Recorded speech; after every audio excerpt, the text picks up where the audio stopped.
Hello everyone, this is Joel coming to you from Shining Empathy. Very first unboxing video.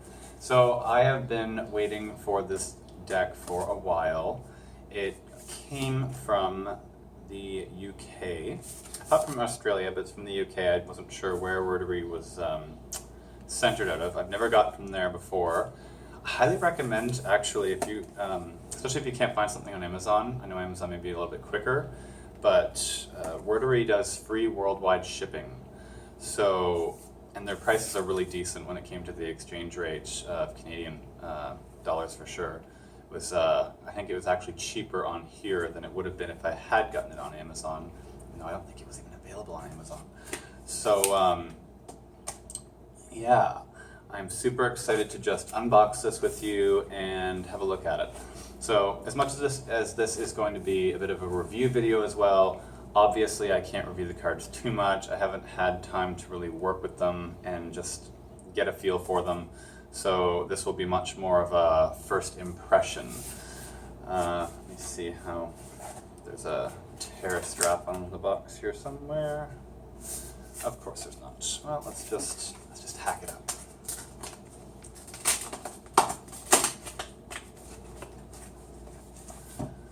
Good sturdy box too from Wordery. I was really impressed. All right. Yes. Invoice. Oh, and a complimentary bookmark. I dig that. Cute. All right. Let's get down to it here. Angel Reading Cards by Debbie Malone. So these cards came quite highly recommended. I'd seen a couple of different review videos on them and just was so awestruck by the imagery, the colors. What was kind of cool about this deck too, and you'll see eventually, is that there are no archangels in this deck.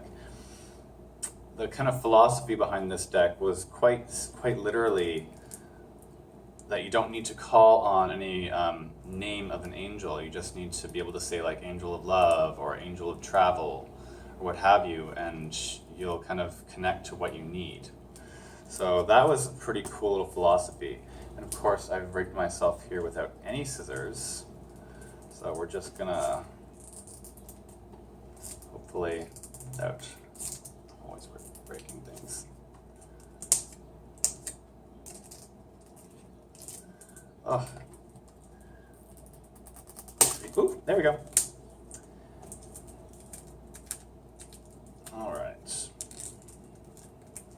Be a little gentler now.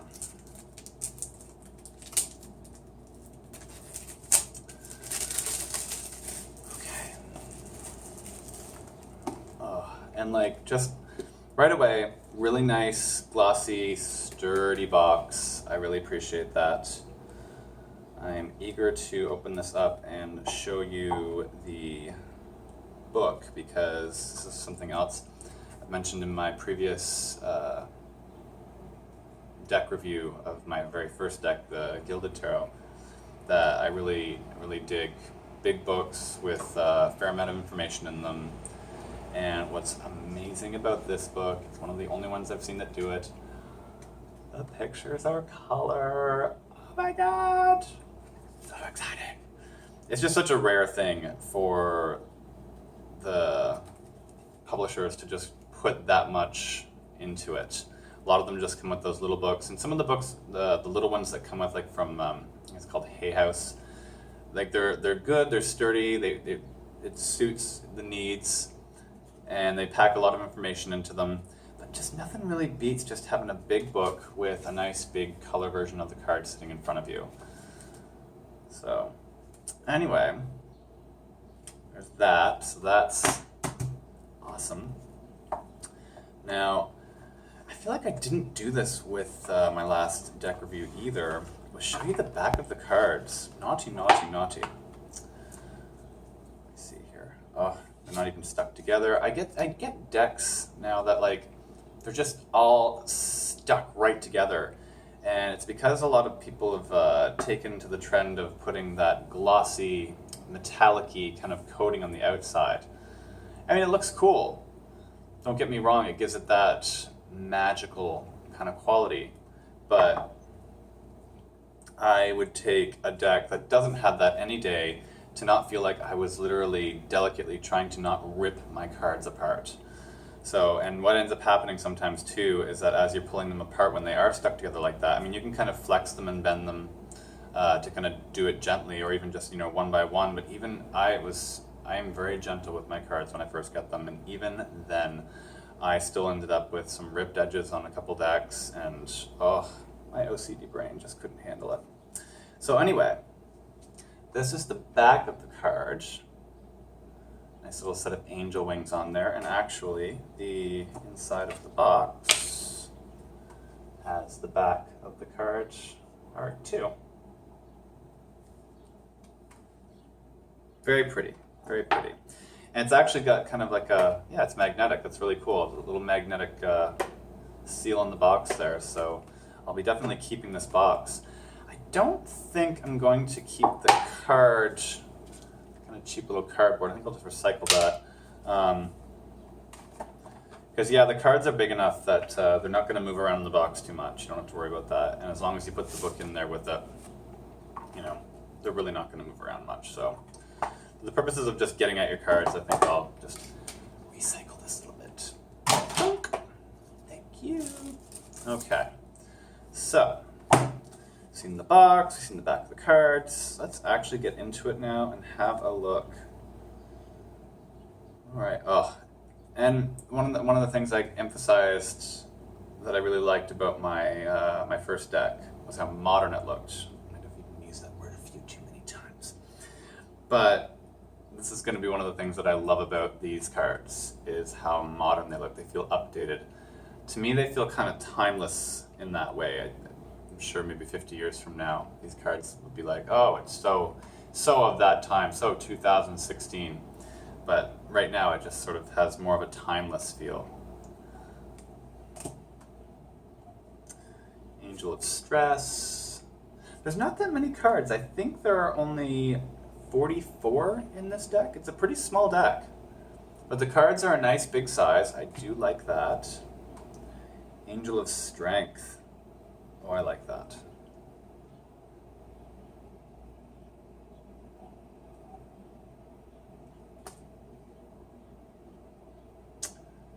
Angel of Knowledge.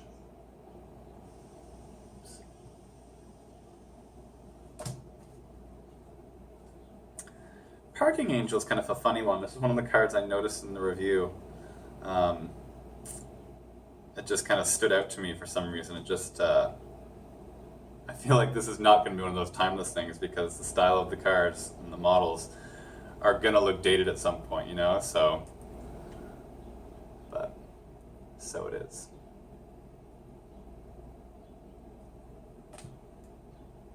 Angel of Travel. That one. And like, let's be real, these, I don't know if you can see the detail, but like, these angels are hot. Damn. I could work my whole life and never have a body like that.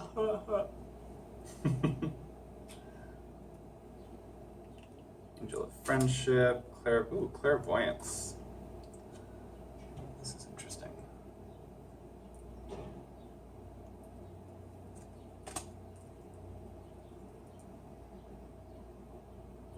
So we had Clairvoyance, now Clairaudience. I don't think I knew about these cards in there.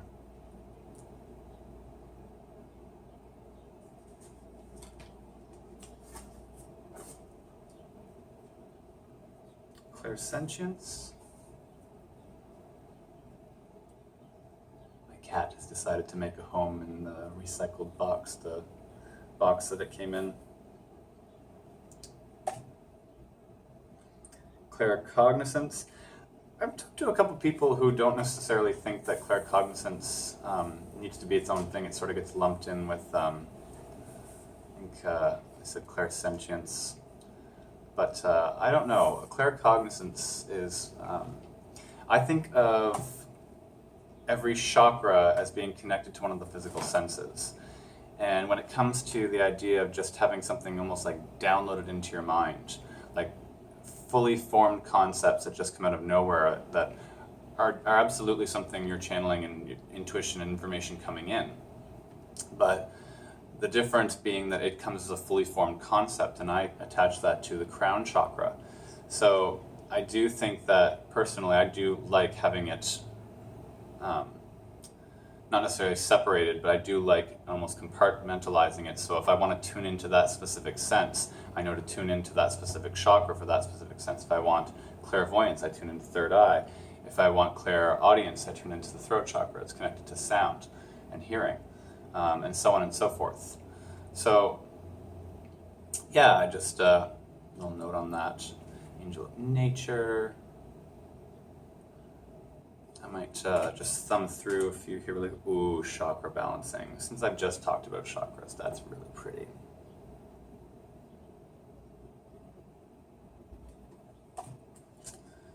Angel of romance. Career angel.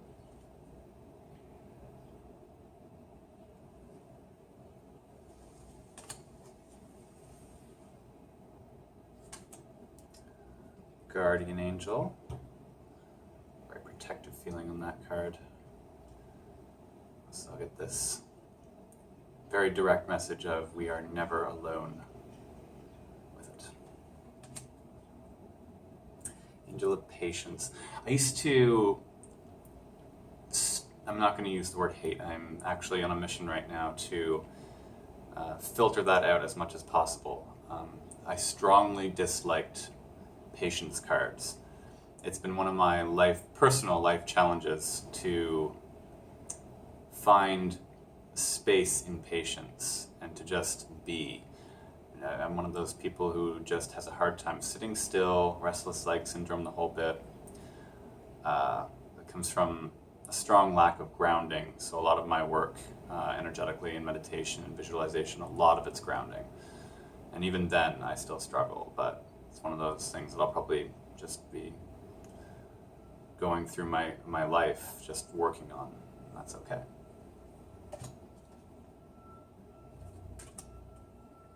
Oh, now, I did a weekly reading recently, and Express Your Creativity came up, so we have Angel of Creativity. Let's get the great card. Talked to a few different artists or writers or musicians who get that sensation that their hands or whatever medium they're using are being guided when they create. And this just totally gives that feeling of you are being guided through your creativity, like you're channeling from somewhere.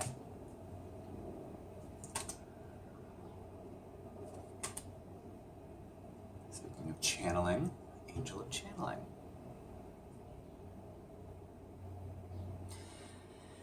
And I gotta say, the vibe on these cards is just really nice. Something I noticed on a couple of them, the borders are cut a little unevenly, which again my OCD brain kind of goes, but it's just not that big a deal. Certainly not anything that I've noticed too much. Let me see if I can find one here. That one sort of has it. Yeah, that one sort of has it too. Yeah, like they're just sort of just unbalanced. You see the gold perimeter there? It's just really, really short on this side compared to this side. It's just the way they've been cut. And actually the image is actually even a little wonky. It's a little bit tilted. Kind of interesting. Anyway, obviously I don't think that affects how you read with them. Ultimately, unless there's something going on with the cards that when I'm shuffling, there's something that literally makes a card stand out and I always know what that card is, and then I start avoiding that card, which just totally blocks my intuition on where to stop shuffling. If it's something that's just on the front of the cards, I can kind of accept the cards for what they are and still give them lots of love and learn to just really overlook that. It's not a big deal. I got a deck recently that I had to send back because on one of the edges it had just this chunk of white and almost like an indent had been taken out of it, and it just came that way. They weren't stuck together or anything, it just came that way in the box. And tried to, do a lot of like love work with them, that, I fully accept these cards the way they are, but every time I would do a reading with them and be shuffling, I would see that white spot on the back of the cards, and I knew exactly what card it was, and it always wanted to be the top card. It was really interesting. And the funny thing is, I wanted to make a mental note of what card that was, and for the life of me, I can't remember what it is now. But anyway, I'm sure there was meaning there. But yeah, there's certainly not that problem with these cards. The backs of them are just really nice and even and crisp. They're quick messages on you. Some of these, they're just so bright and colorful and just joyful. I gotta say, I really enjoy that about them. Divine timing, synchronicity, everything in its time.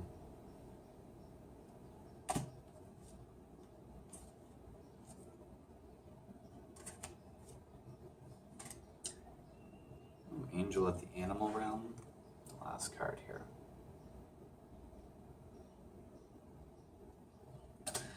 So that's pretty much it. I don't think I have anything further to comment on them. Just the vibe I'm getting off them is great. I can't wait to get to work with these and see how they read. I've got a couple spreads in mind, one in particular, my Seed of Life spread, that I always use. And it's sort of it's a spread that's always really worked for me, and it's my test for a set of cards. If that spread works on those cards, or rather vice versa, if those cards work on that spread, then I know right away that those cards are possibly one that I will gravitate to and use. But I'll test them out, and actually while I'm right here, let's just do a quick little reading and set the intention that, because I haven't read the book, I want to see how intuitive these cards are. So we'll just set the intention that this message is for whoever's watching.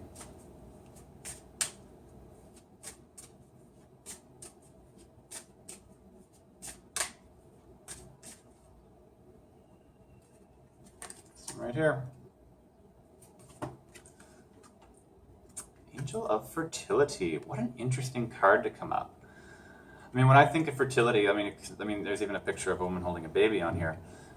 So it can actually mean prospect of child in the future. I also think of it as creative fertility, like just literally being so full of creative energy and so potent with it that you're ready to create anything. So, whoop, I have it jumping into my hand there. So interesting card to come up. And I'm not really sure how to read that, except that maybe we're just all in a place of creative abundance right now. This week's strength card actually in my reading was express your creativity. So maybe we just are feeling a lot of that creative energy right now and creative abundance. So maybe tap into that. Anyway, I hope you guys enjoyed this unboxing / first impression kind of review. I know I had a lot of fun doing it. And actually, I'm going to be doing another one very soon, if not today, because I had 2 decks on the exact same day. It's just funny how that happened. They came within an hour of each other. It's just funny how that can happen. So I'll probably do the next unboxing right after this. And yeah, I am looking forward to doing that and for you guys to see it. If you like this video, go ahead and subscribe to my YouTube channel, Shining Empathy. And until next time, guys, love and light to everybody. Bye for now.